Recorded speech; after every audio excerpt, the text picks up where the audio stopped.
No estoy orgulloso de esto, pero lo voy a contar como fue. Yo llevaba una vida doble, aunque eso ya no me define. Casado desde hace 14 años, padre de una niña, pero cada tanto salía del guión. No buscaba amor ni emociones fuertes, solo algo rápido, limpio, sin historia, sin nombre. Era casi una costumbre, no era frecuente. Cada 2 o 3 meses, siempre con mujeres que me recomendaban, mujeres que sabían cómo manejar la situación. Nunca problemas, nunca confusión, nunca nada raro. Hasta esa noche, un martes cualquiera, le escribí a un contacto que tenía en común con otros conocidos. Me pasó el número de una chica nueva. Dalia, dijo, seria, tranquila. Me mandó una foto.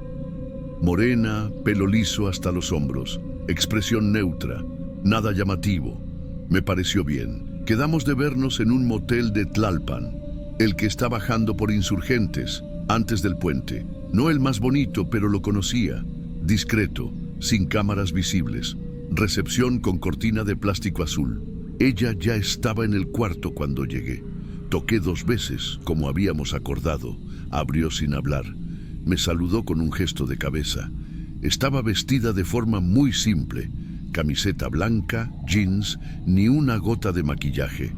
Me pareció normal, demasiado normal. Pero no desconfié. Al contrario, me relajó. Adentro, el cuarto era como todos esos lugares. Luz amarilla medio sucia. El control remoto con los botones pegajosos. Un espejo rayado arriba de la cama. La televisión encendida con el volumen bajísimo, transmitiendo un partido viejo que nadie estaba viendo. Todo en orden. Ella se sentó al borde de la cama. Yo me saqué los zapatos, fui al baño, lavé las manos. Cuando salí, ella seguía ahí. Misma postura, sin moverse. La saludé de nuevo. Esta vez me miró, pero no dijo nada. Pensé que era parte del personaje. Algunas mujeres hacen eso, ¿sabes? Se mantienen frías para no dar lugar a confusiones. Pero había algo, no sé explicarlo, una sensación de que estaba esperando algo más que a mí. Le pregunté si estaba bien. No respondió, solo cerró los ojos. Lento, como si se apagara, y no los volvió a abrir por un buen rato. Yo no soy de espantarme fácil. He visto cosas feas en mi vida. Gente perdiendo el control, gritos en la calle, borrachos peleando por nada. Pero eso era otra cosa. Ella seguía con los ojos cerrados, sin moverse, sentada exactamente como antes, solo que ahora su respiración había cambiado, más lenta, más pesada, como si tuviera algo atorado en la garganta, no ronquidos, no... Más bien como si intentara imitar cómo respira alguien dormido, pero sin estar dormida.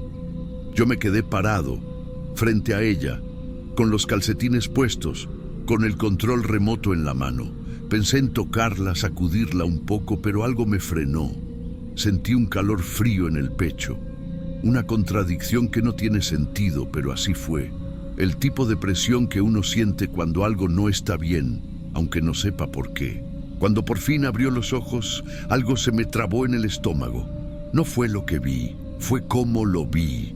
Ella me miró, sí, pero no era una mirada de mujer, no era una mirada de deseo, ni de miedo. Era observación pura, como cuando un animal te ve y no sabe todavía si te va a morder o no. Neutral, fija. Y entonces habló, pero la voz no era la de antes.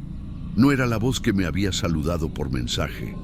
Sonaba más grave, más gastada, como si hubiera salido de un lugar más profundo dentro de ella o de alguien más. ¿Por qué lo hiciste en abril?, dijo. Me congelé. Abril 2019. No fue una pregunta cualquiera. Esa fecha no tenía sentido para nadie, salvo para mí. Yo no respondí, solo la miré. Ella se levantó, lento, como si le pesaran los huesos.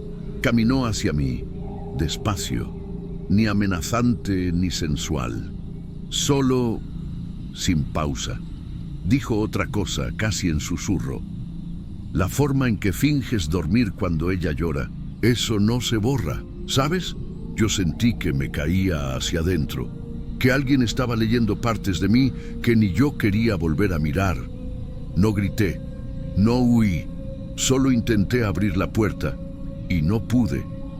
La puerta estaba cerrada con seguro, de los de dentro. Me temblaban los dedos, pero logré girarlo. Nada. Volví a intentar. Ella detrás de mí, sin moverse, solo respirando, como si el aire le costara trabajo, como si estuviera prestado. No puedes irte hasta que escuches todo. Esa frase me quebró algo adentro. No fue lo que dijo, fue cómo. Como si ya supiera que yo iba a correr, como si no importara.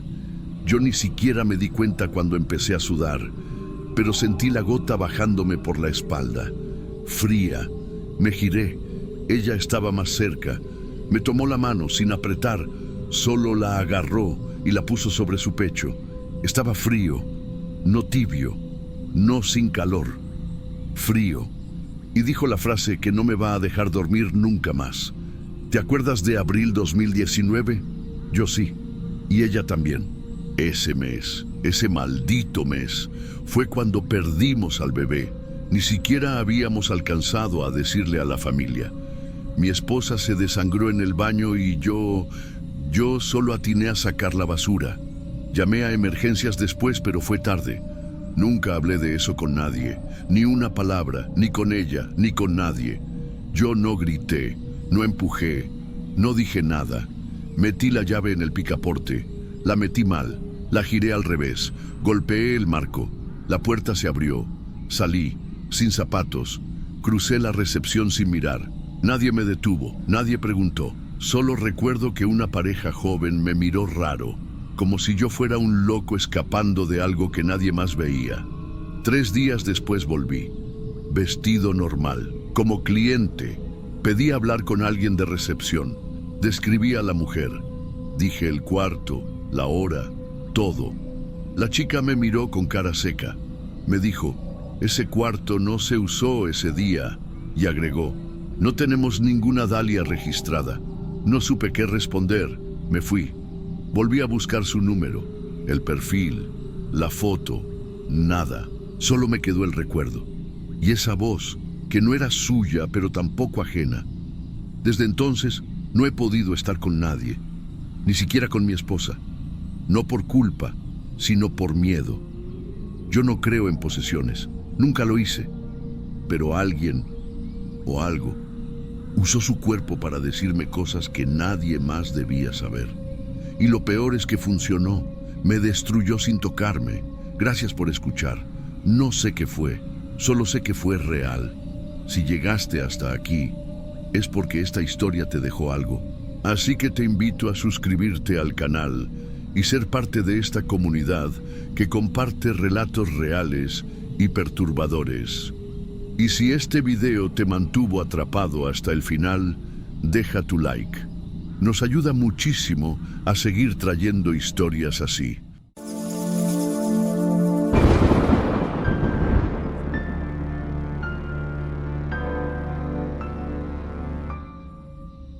Yo empecé a repartir en 2022, primero como algo temporal, como casi todos. Luego se volvió fijo. Cuando menos me di cuenta, ya sabía en qué zonas te daban buena propina, en cuáles no te abrían ni el portón, y en cuáles tenías que estar con un ojo en el pedido y el otro en la moto. Trabajo en la zona sur, Tlalpan, Xochimilco, algo de Coyoacán, casi siempre por ahí. No me considero paranoico ni nada de eso, pero hubo un punto donde empecé a fijarme demasiado en algo. Un pedido, siempre el mismo. Hamburguesa doble sin pepinillos, refresco de lata. Dirección, edificio en Calzada de Tlalpan, número 2380, departamento 3B. Nombre del cliente, Rodrigo Beltrán. Eso lo llegué a ver en el sistema al menos 3 veces por semana, si no más. Hasta ahí, nada raro, ¿no? Hay clientes fijos, pero lo extraño no era eso. Lo raro era que nadie lo aceptaba manualmente. Nunca. Yo lo veía aparecer en la pantalla, pling, y en menos de un segundo ya decía en camino, como si estuviera ya preasignado. Y no era yo. Aunque estuviera a una cuadra, aunque no tuviera ningún pedido pendiente, siempre era otro. Uno no se pone a pensar mucho, pero eso ya era raro. La primera vez que lo noté fue por el nombre. Rodrigo Beltrán. Me sonaba, como si ya lo hubiera visto en alguna parte, a lo mejor en un recibo o en otro edificio, no sé. Me quedé mirando la pantalla y vi cómo el pedido desaparecía solo. Aceptado, entregado. Nunca lo vi en la calle. Pasaron los días, lo volví a ver. Mismo pedido, mismos detalles, sin pepinillos, no tocar el timbre, dejar en la puerta. Eso era lo que ponía en las notas. Nunca nadie lo comentaba. Hasta que, en una noche tranquila, le pregunté a un compa que también reparte por esa zona. Le dije, oye, ¿tú has entregado alguna vez en el 3B de Tlalpan 2380? Me miró como si no quisiera seguir el tema. No, pero mejor ni preguntes. Ese pedido se va solo. Pensé que estaba bromeando o exagerando, pero algo en su tono me dejó inquieto. No lo dijo como una advertencia, lo dijo como alguien que prefiere no saber más. Pasó más de una semana sin que volviera a salir el pedido. Yo ni me acordaba ya, pero un jueves, tipo 9:30 de la noche, me metí al sistema para hacer unos pedidos más antes de cerrar. Y ahí estaba, mismo cliente, mismo pedido, misma dirección. Y antes de que pudiera tocar la pantalla, ya estaba aceptado. Pero esta vez, algo fue distinto. Mi nombre apareció como el repartidor asignado. No toqué nada. Ni siquiera me dio tiempo de pensarlo. Me puse tenso. Abrí la ruta, todo estaba cargado. Pedido hecho, pago aprobado, ubicación marcada. Entrega estimada, 21:52. Intenté cancelar, nada. El botón estaba desactivado. Salía el círculo de carga, pero no pasaba nada. Intenté cerrar la app, la abrí otra vez. Pedido en curso. Me quedé unos minutos en la moto, con el casco en la mano. Pensé que era un bug, que alguien del soporte ya lo arreglaría. Pero el tiempo seguía corriendo, y cada vez que entraba, el pedido seguía activo, con mi nombre, como si yo ya estuviera en camino. Y ahí fue cuando me jodí, porque si el sistema decía que yo ya estaba en camino, entonces el cliente también debía estar esperándome. Seguí, sin pensarlo mucho. Agarré el pedido, hamburguesa doble, sin pepinillos, refresco. Me acuerdo hasta del color de la bolsa, negra, con letras rojas. Llegué al edificio, entrada vieja, con rejas, paredes con grafitis a medio borrar, portón sin chapa, tercer piso. Y justo cuando iba a entrar, el portero me detuvo con la mano en el aire. ¿A dónde vas? Pedido para Rodrigo Beltrán, 3B.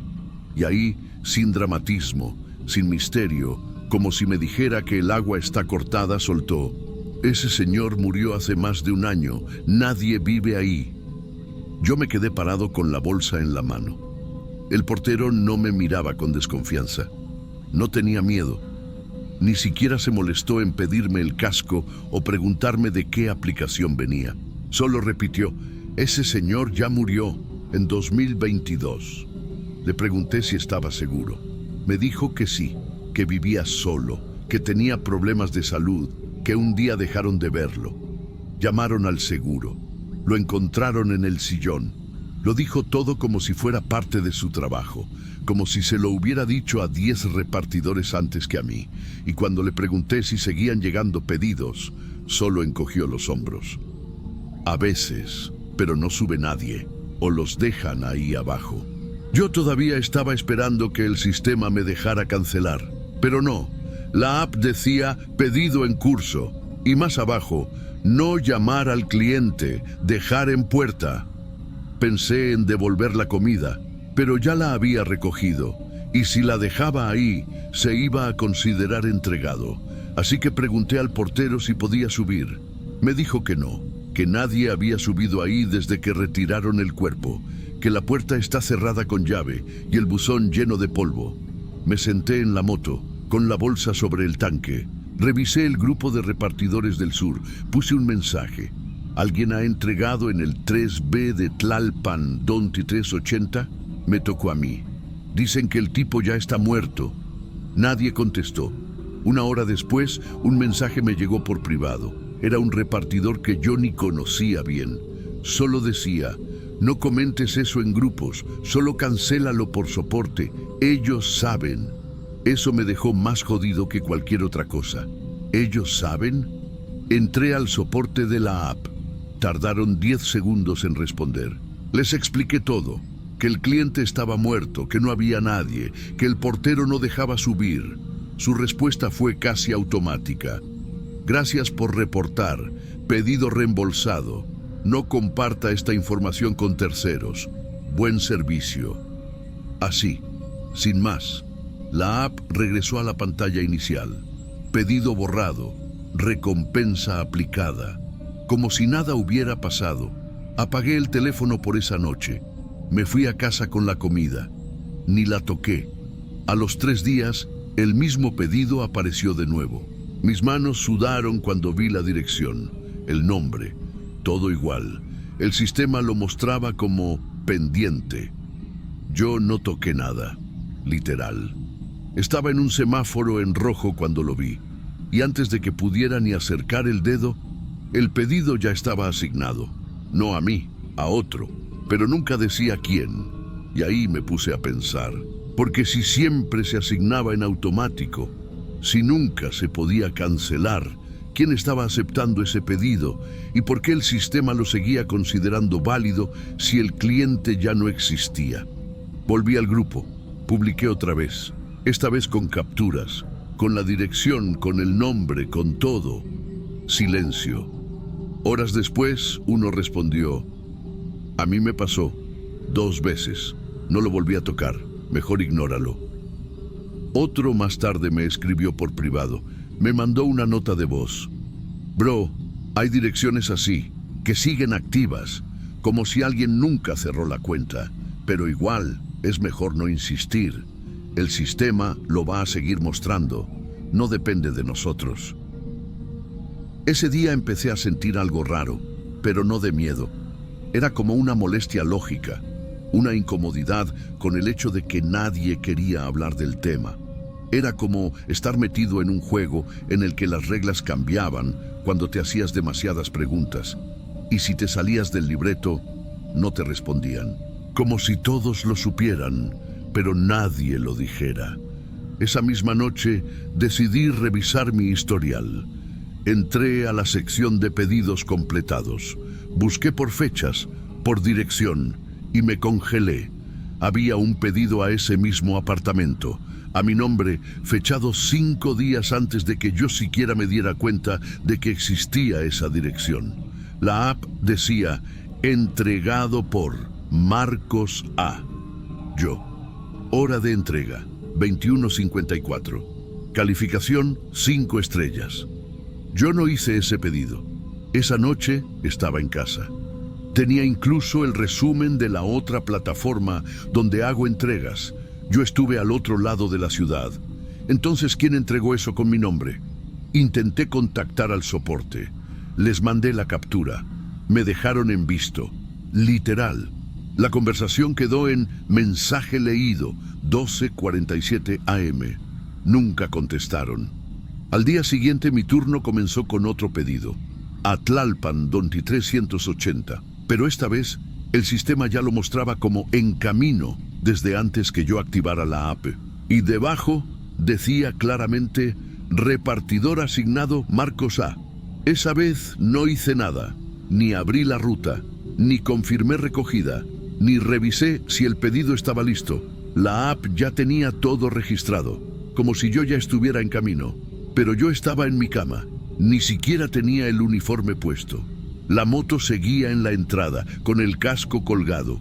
El pedido decía: entrega estimada en 14 minutos. Reinicié el teléfono. Entré de nuevo, todo igual. Intenté escribir al soporte. No respondieron. No apareció ni el chat automático. Entré a mi perfil, ficha completa, nombre, Marcos A. Última entrega, activa. Y ahí fue cuando algo se rompió en mí, no por miedo, por algo peor, la sensación de estar de más, de que ya no me necesitaban. Me levanté, fui al baño, me miré en el espejo y pensé, si alguien más puede hacer mi trabajo con mi nombre, ¿qué impide que empiecen a hacer el resto de mi vida también? Porque no había otra explicación lógica. El pedido estaba activo, con mi nombre, con mi ruta, y yo estaba ahí, mirándome la cara, sin hacer nada. Apagué el teléfono por 2 días. Literalmente, no trabajé, no abrí redes, no salí de casa. Cuando lo volví a encender, la app había cerrado sesión sola. Puse mi número. Me pidió contraseña. Todo normal. Al entrar, el historial mostraba 2 entregas más completadas a Tlalpan 2380. Una con fecha del día que estuve acostado, otra del día siguiente. Ambas firmadas con mi nombre, ambas calificadas con 5 estrellas. Me reí, pero no de gracia. Me reí por desesperación, por no saber qué hacer, por sentir que algo estaba funcionando sin mí, pero usando mi perfil, mi trabajo, mi identidad. Lo hablé con 2 colegas, los de más confianza. Uno me dijo que podía ser un repartidor sombra, una especie de fallo donde el sistema duplica cuentas por error. El otro solo dijo, a mí me pasó algo parecido, pero fue en otro edificio, también en Tlalpan. Yo no soy alguien religioso, ni de creer en cosas raras. Pero desde entonces, cada vez que abro la app y veo un pedido asignado automáticamente, me detengo 2 veces antes de salir, porque ya no sé si soy yo el que va a entregar o si alguien más lo está haciendo usando mi nombre.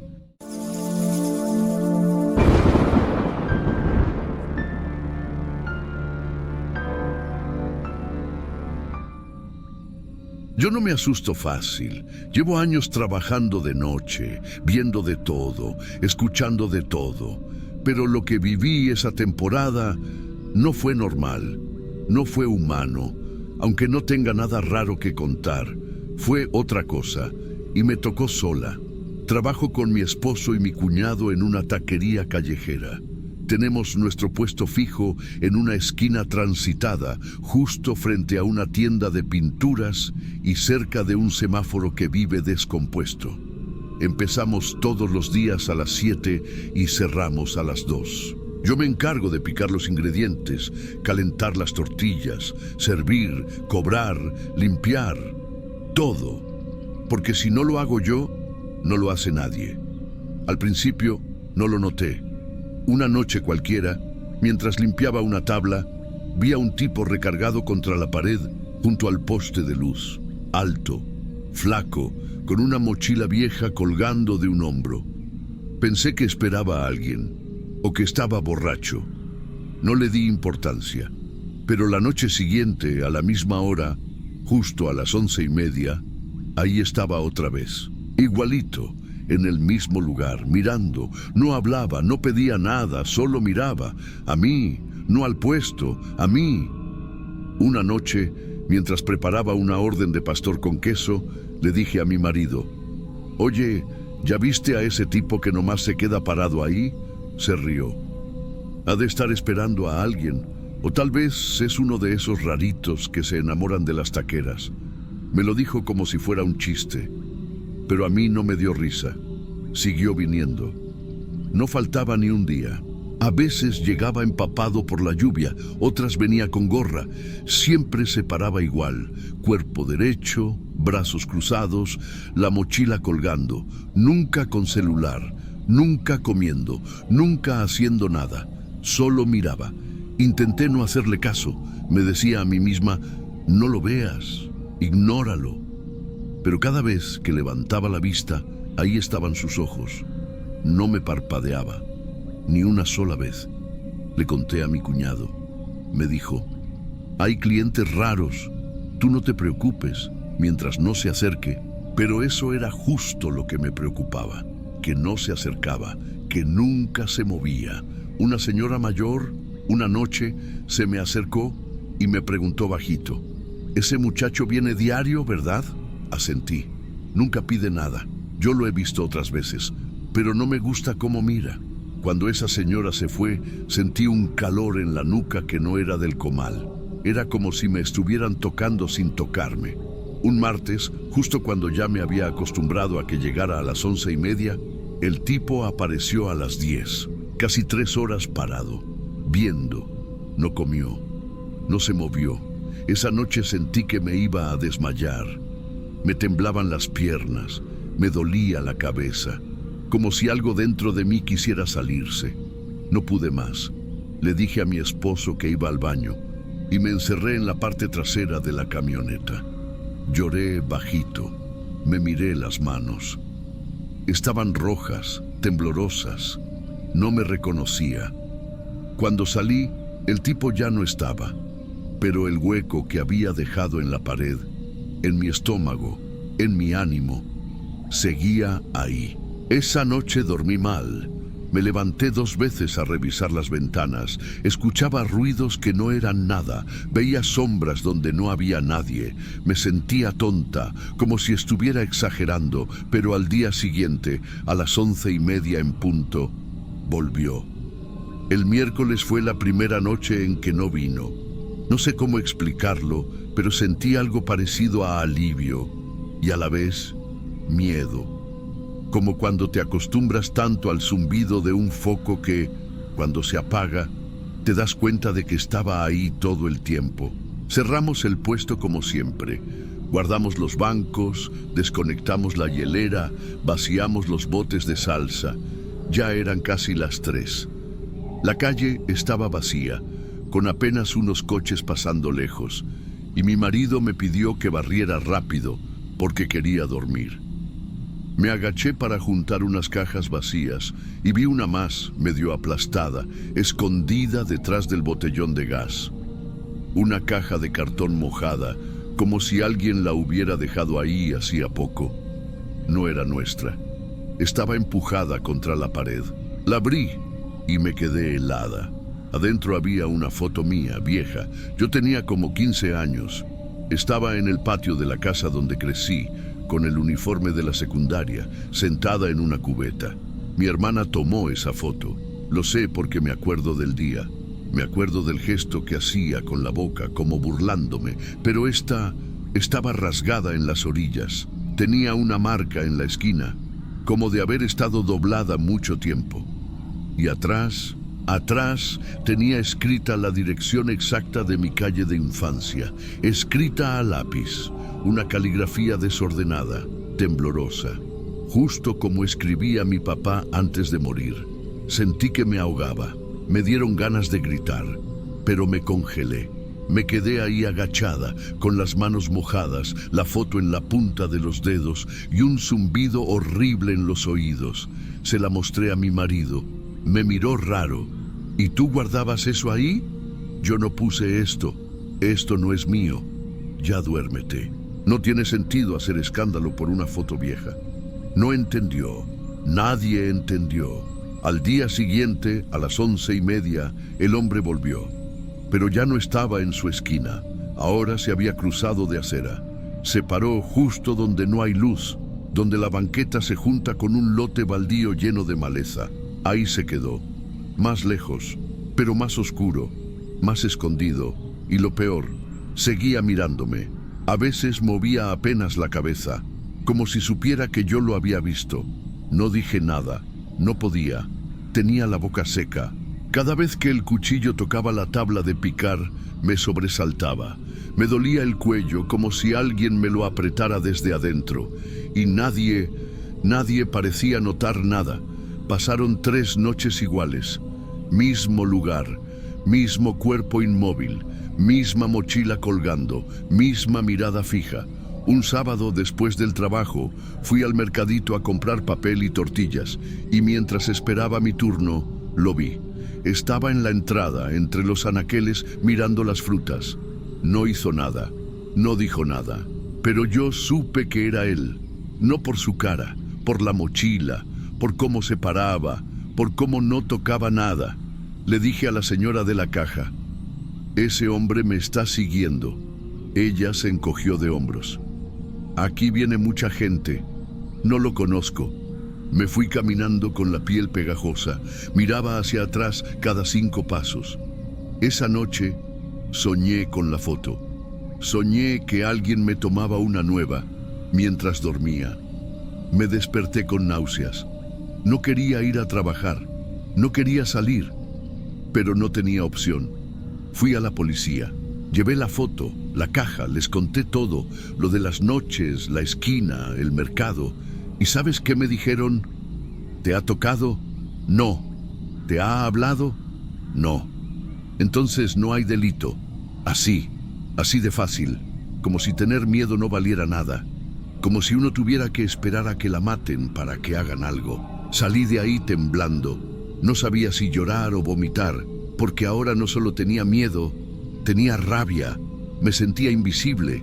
Peor aún, me sentía sola. Después de ir a la policía, pasé 3 días sin dormir bien. Le pedí a mi esposo que cambiáramos de puesto. Me dijo que no, que ya teníamos clientela, que era mucho esfuerzo por alguien que ni siquiera había hecho nada. Me sentí tonta por pedirlo. Me sentí como una carga, pero yo ya no era la misma.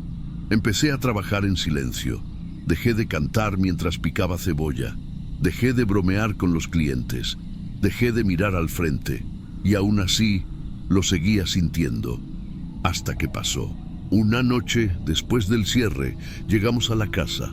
Vivimos en una calle angosta, sin cámaras, con un portón que nunca cierra bien. Me bañé, me acosté sin cenar. Mi esposo se durmió rápido, yo no. Daban casi las 4 cuando escuché algo afuera, como un paso, un roce contra la reja. Me levanté despacio. Fui hacia la ventana del cuarto, la que da a la calle.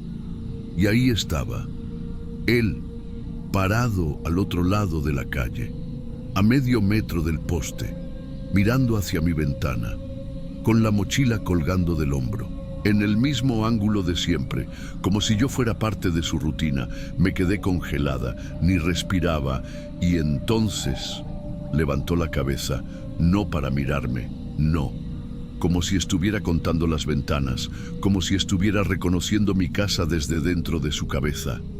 Grité, fuerte, no por valor, por pánico. ¡Ahí está! ¡Ahí está! Mi esposo se levantó sobresaltado, corrió a la ventana, pero cuando miró, ya no estaba. Salió a la calle, caminó hasta la esquina. Nada. Yo solo podía pensar en una cosa. Ya sabe dónde vivo, ya lo sabía desde antes. No volví a abrir la taquería. Mi cuñado se enojó, dijo que le habíamos arruinado el negocio, que exageré, que ese loco ya se iba a aburrir. Pero yo no quería esperar a eso, no quería apostar mi vida a que él se aburriera. Al principio me sentí cobarde, después entendí que una mujer que sobrevive no es cobarde, es práctica. No sé quién era, no sé por qué me eligió. Tal vez me confundió con alguien, tal vez me conocía desde antes, tal vez fue casualidad, no lo sé.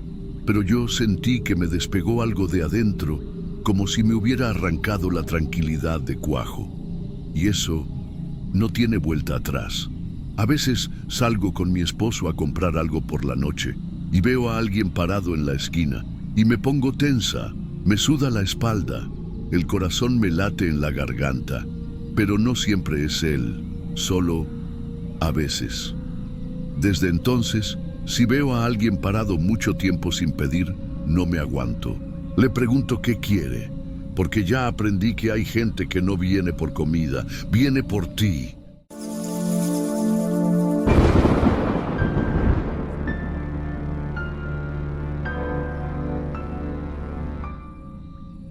Yo no estoy aquí para inventar nada, solo quiero contarlo porque, no sé, a veces uno carga con algo tanto tiempo que empieza a pesar más que la misma fe. Desde niño he sido voluntario en la capilla del centro, la de San Rafael, esa que tiene las paredes descarapeladas y los vitrales viejos que hacen sombra azul en el piso cuando entra el sol. Me gustaba ayudar, me sentía útil. Y sobre todo, me gustaba don Joaquín. Era el sacristán. Llevaba más de 40 años cuidando de ese lugar. Decía que Dios no hablaba en voz alta, hablaba en los detalles, en el orden del altar, en la limpieza del mantel, en el silencio. Y él era así también, callado, meticuloso, siempre con su suéter gris y ese rosario gastado que traía en el bolsillo, aunque rara vez lo usaba frente a los demás. Murió de repente un sábado, infarto. Ni siquiera alcanzó a llegar al hospital. Yo lo supe por una vecina que fue corriendo a decirle al padre. Tenía 73 años. Después de eso, como yo ya conocía la rutina, el padre me pidió que me hiciera cargo un tiempo. Solo lo básico. Abrir la capilla a las 6, limpiar un poco, revisar el agua bendita, las velas, preparar todo para la misa de las 7. Acepté, claro, pero empecé a notar cosas desde la primera semana. La primera fue una vela, una de esas que casi nunca se usan, las del rincón junto al Cristo antiguo. Estaba gastada, casi derretida, como si hubiera estado encendida toda la noche. Pensé que quizás me había equivocado al dejarla allí, o que alguien más había entrado, pero solo yo tenía la llave. Después fue el mantel del altar. Cada mañana estaba torcido, no desacomodado por el viento o por accidente. Era como si alguien lo hubiera intentado alinear y no supiera bien cómo hacerlo, como si no recordara la manera correcta. No dije nada, ni al padre, ni a nadie. Pero lo que más me inquietó fue el banco del fondo, el más pegado al muro, donde casi nadie se sienta porque está muy oscuro. Cada mañana ese banco tenía marcas de rodillas, siempre frescas, hundidas en el cojín viejo. Y encima había un rosario. Pero no cualquier rosario, era el mismo, siempre el mismo, marrón, gastado, con la cruz apenas sujeta por el hilo, y mojado, no empapado, solo húmedo, como si alguien hubiera estado llorando con él en las manos. Al principio pensé que era pura sugestión, pero eso se repitió 4, 5, 6 veces, siempre igual, y cada vez sentía algo más en el pecho. No miedo, era otra cosa, como si ese lugar, que siempre había sido tranquilo para mí, empezara a volverse pesado. Una mañana entré un poco antes, era martes, creo. Estaba nublado, la luz apenas entraba por los vitrales. Ni siquiera había cantado el primer gallo. Y ahí lo vi, en el banco del fondo, arrodillado, suéter gris, cabeza baja, manos unidas, el rosario colgando. Me detuve en seco, no me atrevía a hablar, no me atrevía a respirar. Era don Joaquín, era su forma de estar arrodillado, su forma de sostener el rosario, con los dedos temblorosos, incluso su manera de inclinar la cabeza hacia la izquierda, como cuando rezaba en silencio. Di un paso, otro más, y cuando encendí la luz, el banco estaba vacío, solo el rosario mojado, y las marcas en el cojín, recién hundidas. No sé cómo explicar lo que sentí ese día. No fue terror, no fue como en las películas donde uno grita o sale corriendo. Fue algo más interno, como si algo se me hubiera quebrado, pero en silencio. Me quedé parado ahí, con la luz encendida, viendo ese banco vacío, y sentí que no debía estar mirando, que eso que había pasado no era para mí. Tomé el rosario con cuidado, estaba frío, mojado. Lo dejé sobre la mesa de la sacristía sin decir una palabra. Esa noche soñé con la capilla, soñé que estaba encerrado adentro, que el banco del fondo estaba encendido, no en llamas, pero iluminado, como si el sol solo cayera ahí, y había alguien rezando, pero no podía ver su cara, solo escuchaba algo, como murmullos, pero no entendía. Me desperté con el sonido de la campana, pero nadie la había tocado. Después de eso, empecé a notar más cosas. La llave de la sacristía, por ejemplo. Yo siempre la dejaba colgada en un clavo, detrás del armario. Siempre. Y 2 veces la encontré en otro lugar. Una vez sobre el altar, otra vez en el suelo, junto al banco del fondo. Pregunté al padre si él la había movido. Me dijo que no, que nadie más la tenía. Otra vez encontré la puerta abierta a las 5 de la mañana. no forzada, no dañada, solo abierta. Todo adentro estaba en orden, pero el banco, otra vez, tenía marcas. Y el rosario, mojado. El padre empezó a notar que yo andaba raro. Me llamó un día después de misa. Me preguntó si todo iba bien. Le conté, no todo, pero sí algunas cosas. Lo del banco, lo del rosario, lo de la puerta. Él no se burló. Tampoco me dijo que estaba loco. Solo me dijo algo que no se me ha olvidado. A veces, cuando alguien se va muy apegado a un lugar, no termina de irse del todo. Y luego me pidió que siguiera rezando, que lo tomara con calma, pero ya no era igual. Yo quería creer que era mi cabeza, que era el cansancio, que estaba exagerando. Pero cada día que abría esa capilla, sentía como si alguien más ya hubiera estado ahí antes que yo. Una madrugada llegué aún más temprano, sin saber por qué. Solo desperté y sentí que tenía que ir. Cuando entré, estaba oscuro. No había luz del sol, solo la tenue claridad de los postes en la calle, y el banco del fondo ya tenía las marcas. Aún estaban frescas, recién hundidas. El rosario ya estaba ahí, y había gotas. En el piso, no eran muchas, pero sí, como si alguien hubiera estado llorando en silencio. Me quedé quieto un buen rato, no hice nada, solo miré, y por primera vez recé con los ojos abiertos. Después de eso, decidí hablar con el padre y pedirle que me reemplazara. Le dije que necesitaba descansar un tiempo. No mentí, pero tampoco conté todo. No le dije que ya no podía entrar a esa capilla sin sentir que alguien me miraba desde el fondo.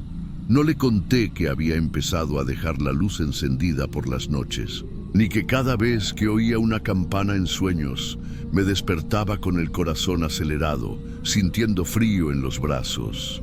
Él no preguntó mucho, solo me agradeció por todo lo que había hecho y me dijo que las puertas siempre estarían abiertas para mí. No dejé de ir. Sigo yendo a misa, como siempre. Me siento en los primeros bancos, cerca del altar, donde hay más luz, más gente, pero nunca vuelvo la vista al fondo. A veces me preguntan por qué ya no ayudo, por qué ya no limpio, ni abro la capilla en las mañanas. Siempre invento algo, que estoy estudiando, que tengo más trabajo en casa, pero la verdad es otra. Yo lo vi arrodillado, cuando ya se había ido. Y desde entonces, algo dentro de mí cambió. No es que haya perdido la fe. No, solo que ya no puedo rezar con los ojos cerrados. No en ese lugar. Porque siento que ese banco todavía lo está esperando. Yo no sé si era su alma o solo un eco, pero lo que vi, lo vi despierto. Y desde entonces no puedo rezar donde él rezaba, porque siento que ese lugar todavía lo está esperando.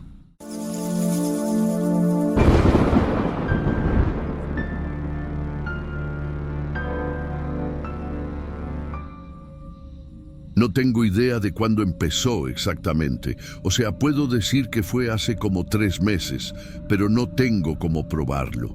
Lo que sí sé es que todo empezó como cualquier cosa que uno ni nota, algo que ignoras porque piensas que es parte del paisaje. Yo estudio en Ciudad Universitaria y por horarios de laboratorio casi siempre salgo tarde. Cuando digo tarde, me refiero a eso de las 10:20, 10:30 de la noche. A esa hora, el metro sigue funcionando, pero ya no hay tanto movimiento como en la tarde. Y como ya estaba acostumbrado a esa rutina, casi siempre me subía al último vagón de la línea 3. No sé si lo hacía por costumbre, por flojera o porque es más tranquilo. La neta, es raro ver a más de 3 personas ahí a esa hora. Y entre esos pocos, siempre había un tipo al fondo. Lo empecé a notar sin querer. Porque yo siempre subo por la segunda puerta del último vagón, me siento del lado de la ventana, pongo los audífonos y ya. No me fijo en los demás, como casi todos. Pero ese tipo estaba siempre en el mismo lugar, parado, pegado al vidrio trasero, como si se estuviera cargando contra la puerta. Nunca lo vi moverse, jamás lo vi subir. Siempre ya estaba ahí cuando yo me sentaba, y tenía algo en la ropa, como polvo o grasa, no sé. Una camiseta sin color, toda manchada, y un pantalón como de mezclilla. Podría haber sido un indigente, sí, pero nunca pedía nada. No hablaba, no hacía ruidos, no caminaba, solo estaba ahí. Al principio ni lo notaba, la neta, hasta que empecé a pensar que era raro verlo todas las noches. Y fue cuando me empecé a fijar más. Una noche de miércoles, si no me falla la memoria, el vagón venía casi vacío. Solo íbamos yo, una señora mayor dormitando y ese tipo al fondo. Yo lo miré un momento al subir, más por inercia que por otra cosa, y me fijé que tenía los zapatos mojados, como si hubiera pisado un charco o algo así. Pero lo que me incomodó fue que estaba en la misma postura de siempre, de pie, inclinado contra el vidrio, con la cabeza baja, igualito que el día anterior, y que el otro, y el otro. Empecé a pensar que tal vez era parte del sistema, como un empleado del metro, o que tenía algún problema mental, porque era imposible que estuviera ahí todas las noches, en el mismo punto, con la misma ropa. Lo comenté con un amigo de la facultad entre risas y me dijo que era mi compa imaginario. Le resté importancia, pero dejé de sentarme tan cerca de él. Pasaron unos días y lo más raro fue que empecé a esperarlo sin querer.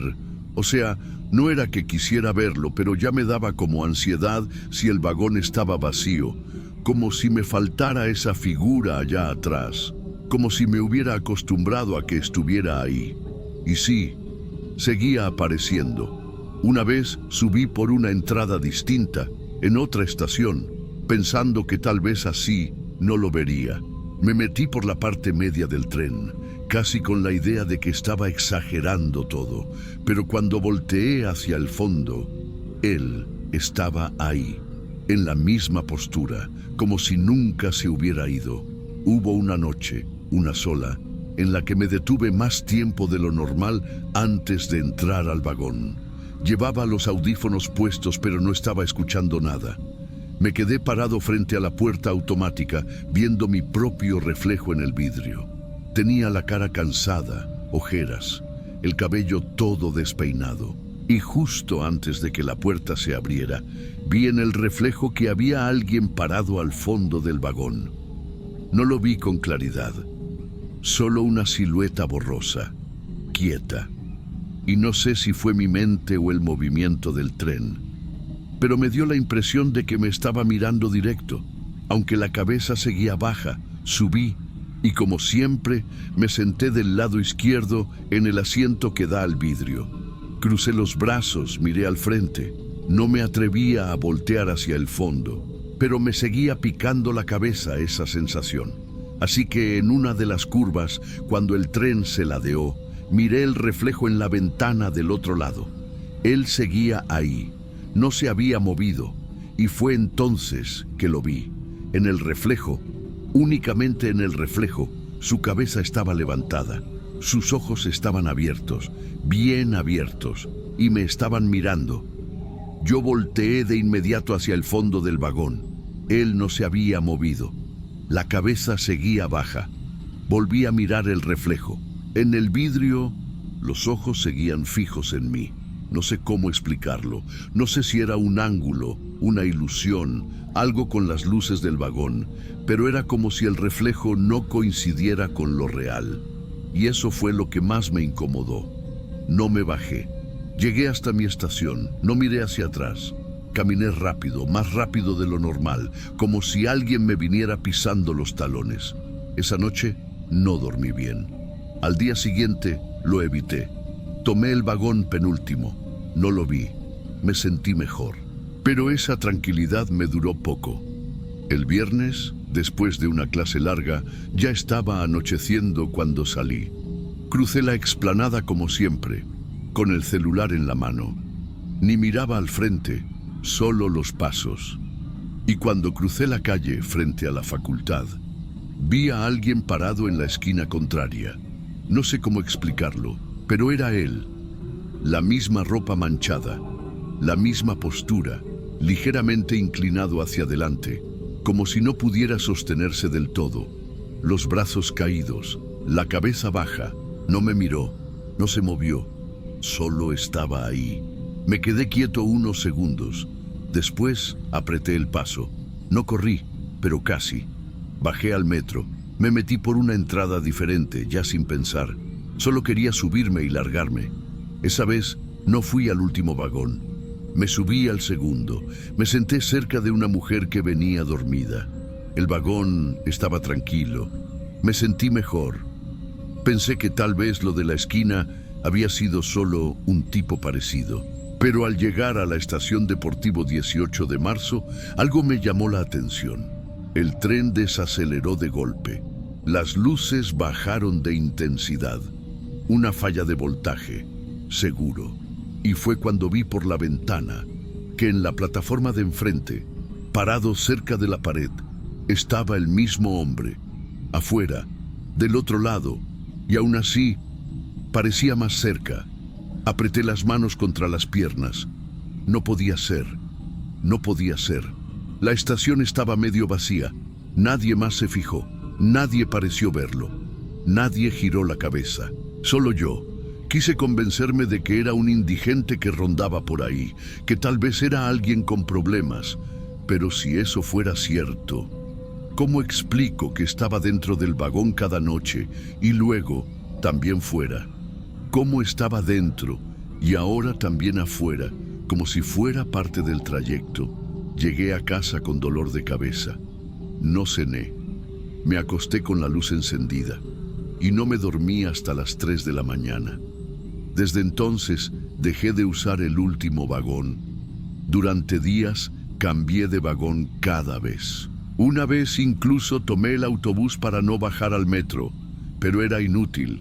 Ya no era solo un tipo extraño en el fondo del tren, era la idea de él, apareciendo en lugares donde no debería estar.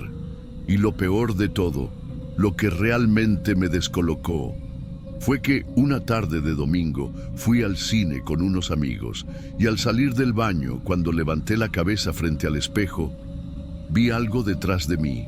No una figura, no un cuerpo, solo una silueta mal formada, como si el reflejo estuviera sucio, pero juro que estaba en la misma postura, inclinado, cabeza baja, inmóvil.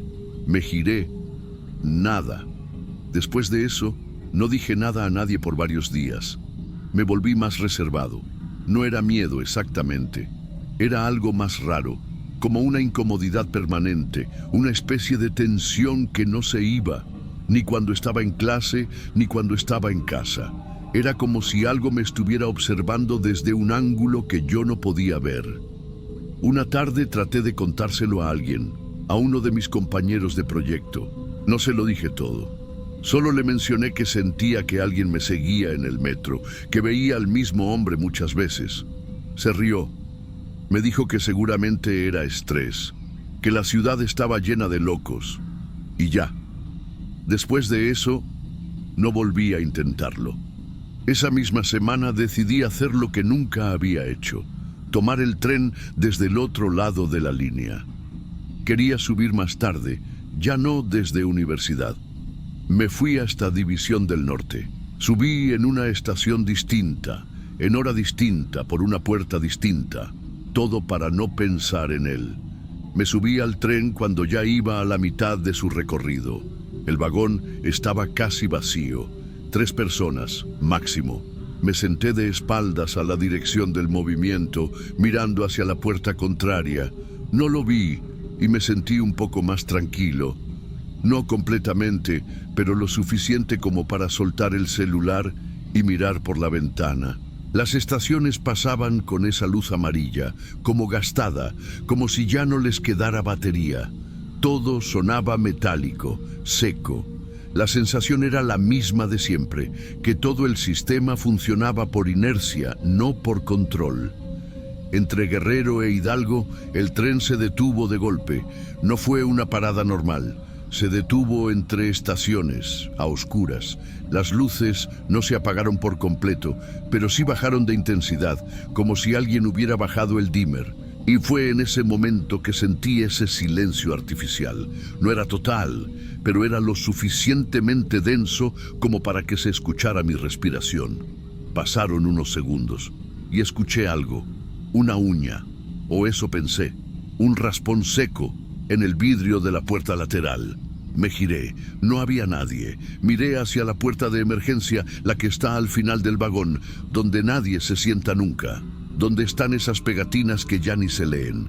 Y ahí lo vi, mi nombre, escrito con algo fino, como si alguien lo hubiera raspado con una uña. No era tinta, no era marcador, era algo más físico. Mi nombre completo, con mi segundo apellido. Nadie lo usa, solo aparece en documentos oficiales. Me quedé paralizado, no quise acercarme, no tomé foto, no toqué nada. El tren volvió a avanzar sin previo aviso. No miré a nadie, no dije nada. Solo me bajé una estación después, subí las escaleras sin mirar atrás y salí a la calle como si me faltara aire. Esa fue la última vez que tomé el metro solo. Desde entonces camino más, tomo transporte por superficie, aunque me tarde más. Y cuando no tengo opción y me toca bajar al andén, no miro los vagones de frente, solo bajo la cabeza, me subo y espero que no esté ahí. No sé si alguien me está siguiendo, no sé si algo se pegó a mí esa noche en el vagón, pero desde entonces ya no quiero ver mi reflejo en los vidrios del metro, porque no quiero ver si todavía me está viendo.